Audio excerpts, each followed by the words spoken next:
Ngayon, buti, napahiya. Bakit ito napahiya? Ito kasi, akala nila, even if they won the election, everything would be on their favor. Hindi ho. Kasi may taong bayan eh. May taong bayan na magdidesisyon.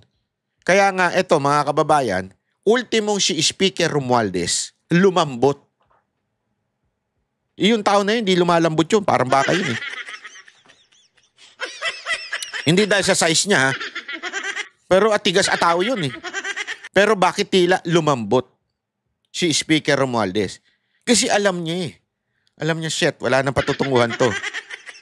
Kailangan ko ng medyo, hindi naman niya binawi, pero medyo relax mode na ako in terms of public perception. Kailangan. Tingnan niyo. Ay, sorry. Hindi. Ito. Matapos matikusin ang pag-urong ni Senate President Chis Escudero ng pagsisimula ng impeachment proceedings laban kay Vice President Sara Duterte, sinabi ni House Speaker Martin Romualdez na respetuhin na lang daw ang desisyong ito.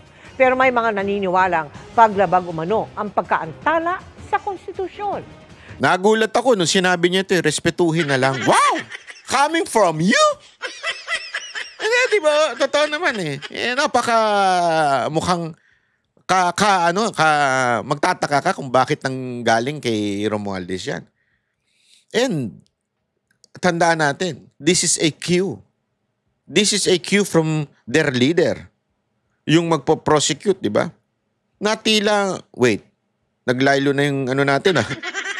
Yung presidente natin. Kasi presidente turing nila dyan eh. Kay Romualdez eh. Medyo hindi na siya ganun kadiin ah. Ay, ano na tayo? Laylo na tayo. Nakatutok si Jonathan Anda.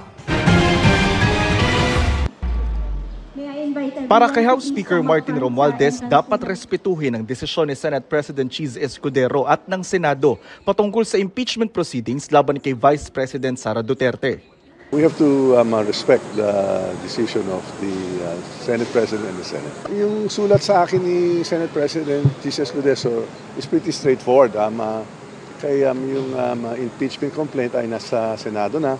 So we leave it to their sound discretion as to how they want to proceed and conduct, no? Ipinagpaliban ni Escudero ang pagsisimula ng impeachment proceedings ng ilang araw para daw unahin ang pagpapasa ng mga hakbang at panukala na nakapaloob sa legislative agenda ng administrasyon.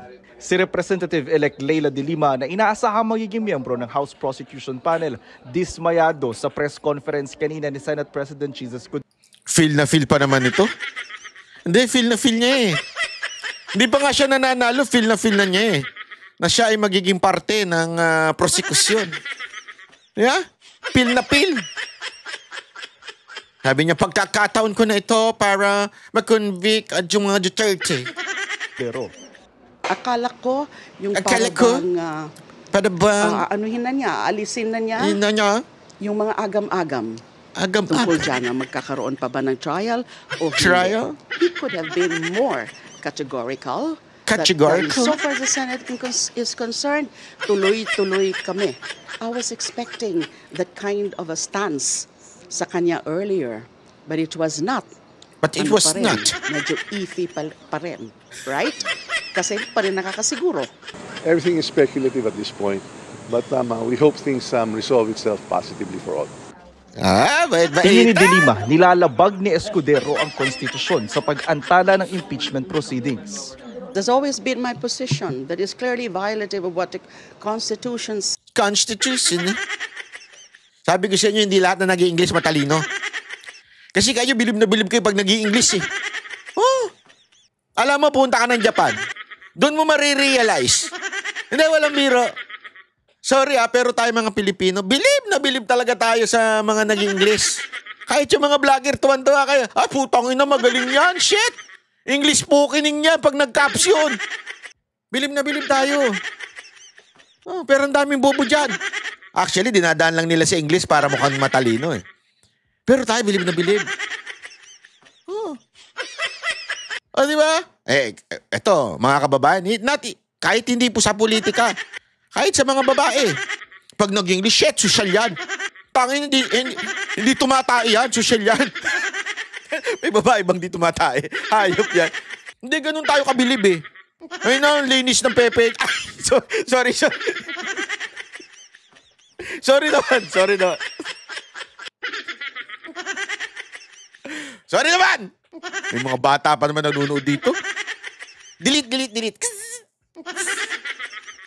Hindi kasi ganun tayo, nabibuisi talaga ako pag may mga ganyan tayong kaugalian eh. Yung pag nag-English, pero pagka Tagalog, wala, bobo ka. Hindi, pag nagpunta ka talaga ng Japan, diyan mo marirealize. Sa kanila nga, pag nag-English ka, parang, hindi kasi walang biro ito. Nung una, nagtataka ako. Kasi, di ba, pabalik-balik na tayo dyan. Nako, siguro yung passport ko, wala nang malagyan. Nantatak sa sobrang dami punta dyan eh. Walang biro, kahit tingnan yung passport ko. Kahit mismo yung pagka nag-ano na ako, nag-duty free, ang tawag doon, yung tax free. Hindi na nila mahanap eh. Asan ba dito? Tatanong na nila, hanapin mo nga. Ganun na eh. Alam mo sa kanila, nung una, sabi ko, bakit kaya minsan masungit itong mga Japanese na to? Bakit parang ayaw nila makahalabilo? Kasi sa kanila, language barrier. Hindi sila yung tipong pag nag-English ka, wow, ang galing mo, Brad, ikaw na ang foreigner. Ganun eh. Hindi. Sa kanila talagang, yung pagmamahal nila doon sa kanilang lengguwahe na, eto yun eh, love namin ito. We are not interested in any other language. We are kung gagamitin namin sa work. Pero kasi tayo, ganun tayo eh. Even if di natin kailangan sa work, halimbawa lang, talagang we will try our best to learn from it. Basta parang, hindi eh. Iba kasi yung level mo pag nag-English ka eh. Pagka nag-English ka, mataas na uri ka ng sosyalidad, ng society. Pero pag Tagalog ka, wala. Squawk ka, jologs ka. Ganun ang dating eh. Ba't ko ba hinihirit yan? Pa-English kasi to deliver. Banat ba? Masyado naman mainit ang ulo mo sa English. For your information, I'm not. Why? Alam nyo ba major ko? Major in English. AB English. Yan ang graduate ko sa college, ha? AB English. Hindi ko nga alam paano ako nakagraduate dyan. AB English. Forthwith is forthwith. Forthwith is forthwith. Ibig sabihin daw, agad-agad. Ilang beses na yan, nadidelay. Ang abogado naman ng ikatlong Wag na. Siyempre, bias yan. Kasama yan sa prosecutor eh. Prosecution. Ay nako. Anyway, matindi talaga itong mangyayari na patungkol po sa impeachment. Kitang-kita nyo naman na talagang baling-bali. Ibig sabihin talagang wala na. Sa tingin ko, ako, malaki talaga yung paniniwala ko na hindi na matutuloy ang impeachment. Kasi babagsak eh. Babagsak ang administrasyon because diyan sa impeachment, lalabas talaga yung tunay na kulay ng administrasyon na ito. Doon sa confidential funds na iginipit, last minute ibinigay, diyan lalabas yan. Confidential funds ng ibang mga departamento, lalabas yan diyan. Yung batas na nagsasabing hindi naman talaga dapat inilalabas kung saan nakalagay ang confidential fund. By law, hindi pwede yun. Kaya yung mga propaganda nila, matatabla. Ibig sabihin, mahaharangan. Ibig sabihin, mapapahiya yung propaganda nila. So, anong ibig sabihin nun? Mas lalong babagsak. At sinong ugok? Ikaw ay politiko. Sinong ugok ang gusto mong bumagsak ang ratings mo pagdating sa tao? Remember, 2028 is just around. It's just in the corner of the street. Totoo, malapit na ho yan. 2025 na ngayon, 26, 27, andyan na, filing na yan. 2 taon na lang, sa totoo lang, 2 taon. Safe to say, 1 year na lang ang pinaka walang pormahan. Pero ngayon yan, tindi ng pormahan ni Ontiveros eh. Si Ontiveros, bida-bida na eh. Meron na silang Lenny at saka Ontiveros. Tapos, yung mga Iminatics, may panlaban din kami. Babae sa babae. So, sa amin din. Sino? VP Sara at Amy Natix. Ganun. Gusto talaga nila eh. Ewan ko ba? Push na push. Alam mo yung mga push na push kay Amy, halatang halata kayo. Huwag ganyan, hard sell yan. Halatang bayad eh. Sorry hindi, eto, just to be frank okay naman kung yung, may mga ano tayo dyan, mga followers dyan na okay sila eh. Sa amin, na nagmamatsyag kami, we just respect VP Sara Duterte. Oo. Ako rin naman eh, I respect. As a matter of fact, iba nga pananaw ko dun eh. Ang perspective ko, si VP Sara Duterte, ginagamit na si Amy ngayon. It's the other way around. Di ba yung sinasabi nung iba, nanggagamit si Amy kay Duterte? Tama, yun ang motibo ni Amy. Pero ako, sa tingin ko, ginagano ni VP Sara Duterte. Siya na ngayon na nanggagamit kay Amy. Kasi, perception ng tao, especially the international community, bakit ang kapatid nung nakaupong presidente ay against sa gobyerno? There is something wrong. So, sinasakyan niya. Yeah? Pero tingnan mo, baka last minute, ilaglag niya yan. Baka last minute, bitawan niya yan si Amy. Sa tingin ko kaya nga yung mga push ng push kay Amy ever since, sorry to say, halata tuloy. Huwag niyo masyadong i-push. Huwag hard sell. Mantakin mo, you are not known during the Duterte time. You are nothing. You came from nowhere. Walang pumapansin sa'yo, hindi ka kinakausap, wala. Hindi ka parte nung kampanya nung 2016. Wala ka talaga. Bigla kang sumulpot out of nowhere. Claiming na Duterte ka pero mas topic mo si Amy. Tanga na lang ang hindi makabasa sa'yo. Yun ang tandaan ninyo. Tanga na lang ang hindi makabasa sa taong ganyan. Wala akong tinutukoy. Wala. Di ba? Kaya nga sabi ko nga sa inyo huwag tayo mag-questionan ng loyalty dito sa mga Duterte. Kasi yung iba dyan, pati ko, pinag-aaway nila kay VP Sara Duterte. Di ka, maka-Duterte ka, pero si Tatay Digong, hindi si VP Sara Duterte. Tanga. Tanga lang talaga. Hindi, walang ganoon. Duterte. Talagang tayo, solid. Diba? To its core. And we all know. Nag-sorry si VP Sara Duterte, in-endorse niya si Bongbong Marcos. Okay, go. Push natin yan. Presidente 20. Minsan nga may humirit pa dyan. Tanginang hirit siya. Natawa ako Sabi, tingnan natin ang loyalty ni Banat Bay. Kasi tatakbo si Kibuloy at saka si pangalan nito. May isa pa siyang binanggit. Nakalimutan ko na. Kung kanino siya papanig. Kung VP Sara. Una-una, napakalabo ho. Knowing Pastor Kibuloy, napakalabong kalabanin niya si VP Sara Duterte. Napakalabo. Napakalabo po nun. Mangyayari lang yon kung mismong si VP Sara Duterte sabihan niya si Pastor Kibuloy, Pastor Kibuloy, mauna ka na. Ikaw unang tumakbo. Suportahan kita. Yun lang. Mangyayari lang yun kung ganun. Pero yung magtatapatan niya si VP Sara Duterte, you are questioning the most loyal follower of Duterte and supporter of Duterte. And this person, hindi lang daldal yan. Nakatulad ng mga vlogger niyo. Hindi lang daldal yan. Everything, financial, people, group, suporta si Pastor Kibuloy. As a matter of fact, hindi pa presidente si Pangulong Duterte, best friend na sila na mga Duterte. Kung hindi nyo lang ayoko lang magsalita. Ayoko lang magsalita, mga kababayan. Sobra ho ang respetuhan at pagmamahalan ng pamilya Duterte. Pamilya kasama si VP Sara Duterte kay Pastor Kibuloy. At si Pastor Kibuloy, ganun din po. Kaya para i-package nyo kayong mga Iminatics. Nakikita ko kasi sa comment pinapackage kami na parang Pastor Kibuloy kami at saka kay Tatay Digong. Hindi. We are with Pastor Kibuloy because SMNI kami. We are anchor of Banateros. Di ba? Ang ganda pa ng bago naming OB. Panoorin ninyo. Napakaganda nun. Hindi, totoo. Di ba? We are part of this SMNI. Aside from that, kasi Pastor Kibuloy has a vision for our country.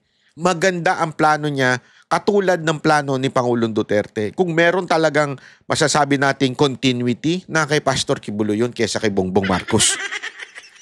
Pareho sila talaga ng isip. Kasi both of them, ilang beses ko na pong nakausap. And I'm really privileged and happy and honored na makausap po sila. Pag kinausap nyo silang pareho, they have the same mind, the same love for our country. The same. Para hong si Traore. Ngayon inaaral ng Banateros yan, si Traore, yung sa Africa. Panoorin nyo po yan. Ang dami pong ginawa niyang maayos. Matindihong revolusyon ang ginawa nila para ayusin ang Africa, para maging independent. Tulad ng ipinaglaban ni Pangulong Duterte at nais ipaglaban din ni Pastor Kibuloy, yung independent sovereign state. Hindi sunod-sunuran sa puti. Hindi sunod-sunuran. Kahit po sa incheck, hindi rin po. Ako, galit po ako sa incheck eh. Ayoko nga yung mga incheck eh. Ang gugulo-gulo nyo mga yan.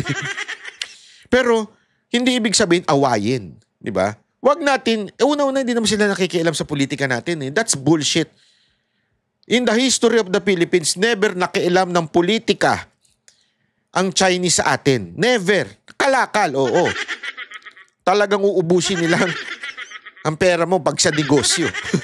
Totoo naman, di ba? Sabi ko nga sa inyo not just in our country, but in the entire world. Nakita kayo sinakop ng China? Yun talagang masasabi mong siguro, maybe, sasabihin na iba, Taiwan. But remember, it is part of China before. So talagang, until now. So ibig sabihin po, talagang inaano nila yan. Ini-insist nila, kaya nga di ba yung sinasabi nila na province nila ang Taiwan or something like that. Di ba? Kasi talaga namang ganun, yun yung pero hindi sila yung pupunta sa ibang bansa, sasakupin yung ibang bansa. Wala. Hindi natin sila papayagan. Matindi ang ating pagtayo na ang ating bansa ay ating bansa. Lahat ng island na nasa atin ay atin. Di ba? Yun po ang talagang pinaninindigan natin. Yun po ako, talagang pro-Philippines po ako. Pero kita ninyo, mga kababayan, etong nangyayari sa bayan natin, kitang-kita natin kung anong direksyon ang mangyayari sa atin pag pinahintulutan natin etong mga politiko na ito ay manatili sa ating bayan. Paano ang ibig ko sabihin? Pagdating po sa impeachment, this is a political process. Impeachment, it is something na nakadepende sa taong bayan. That's why I'm asking you na magsalita tayo. Huwag tayo magrebelde. Ayan, ayaw ko. Hindi ako pabor dyan. Pero patuloy natin isigaw ang ating mga tinig hanggang marinig. Kasi sabi ko nga sa inyo, politika yan eh. They must hear the cry of the people. The state should be should be under the people. Hindi po dapat yan sunod-sunuran sa mga politiko. Politicians, they are to govern. To govern means they need the people. Kaya nga govern eh. Kaya nga government is to govern. Without the people, the government is useless. You understand? So dapat, the people, sabihin natin yung mga gusto nating sabihin. Pag disagree tayo, ilabas natin. Kaya ako natutuwa ako doon sa mga tao sa Dahig.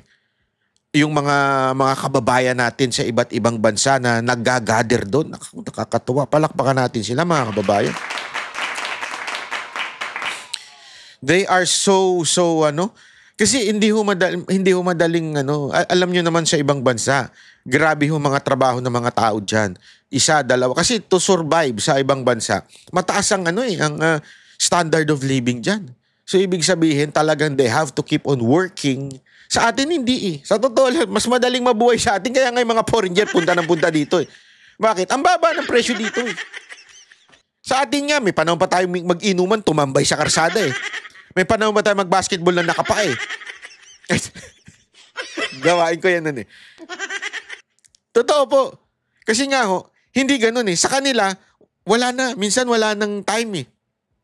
They have to keep working. Di ba? Normal ang may dalawang job sa ibang bansa. And yet, nagawa ho nila magtipon-tipon to support the Duterte. And I applaud you. Very good, very good. Kung sino man ang mga organizer dyan, I hope to meet you soon.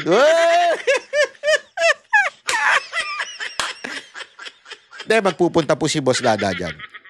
Magpupunta po si Boss Dada, susundan ko po siya. Yun. Abangan ninyo po, Alam nyo kung saan ako inggit na inggit sa mga taga-Netherlands? Yung picnic nila. Sarap ng picnic nila. Diba? Hindi, kasi alam mo, sa totoo lang, ako kahit pag sa ibang bansa ako, talagang minsan mas gusto. Yung mga unang araw, 2 araw, gusto mo matikman yung local food, diba? 3. Pero pagka inabot ka na ng 1 linggo, naghahanap ka na ng sinigang, adobo, diba? Yung mga masasarap na kaldereta, sisig, hinahanap mo na yan . Kaya tuwan-tuwa ako nung pinanonood ko yung mga video-video na nakikita ko sa social media. Nakakatuwa. Sana ma-meet ko po kayo in the near future. Very, very near. Magugulat na lang kayo, nandyan ako. Sa loob. Nakasama pala sa inaresto. No? Antay tayo. Kami ang boses ng masa, hindi natatakot. Katotohanan lang, di kami nalulunod. Walang bahid ng sismis, lahat ay totoo. Kahit sino ka pa, pag mali ka babanatan ka. Walang pinipili kulay, wala kaming kinikilingan. Basta para sa bayan, kami lalaban. Pagtama palakpakan, pag mali banatan. Di matitinag, di matatakot, para sa bayan tuloy ang sigaw. Sa harap ng kamera, walang halong takot. Mga baluktot, lahat kayo'y tutumba. Ang hustisya at totoo, yun lang ang mahalaga. Kahit sinong harang, di kami matitinag. Walang pinipiling kulay, wala kaming kinikilingan. Basta para sa bayan, kami lalaban. Pagtama palakpakan, pag mali banatan. Di matitinag, di matatakot, para sa bayan tuloy ang sigaw. Kung nasa tama ka, ikaw ay aming kasama. Pero pag mali ka, handa ka na bang mabasag? Banateros kami, walang inuunan. Dahil bayan muna, bago ang sarili.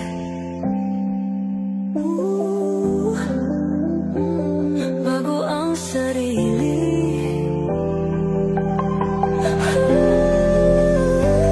Pagtama palakpakan, pag mali banatan.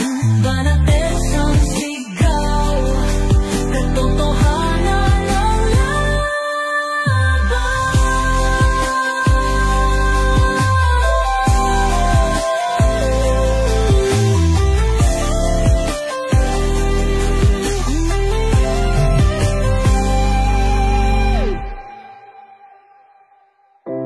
Sa harap ng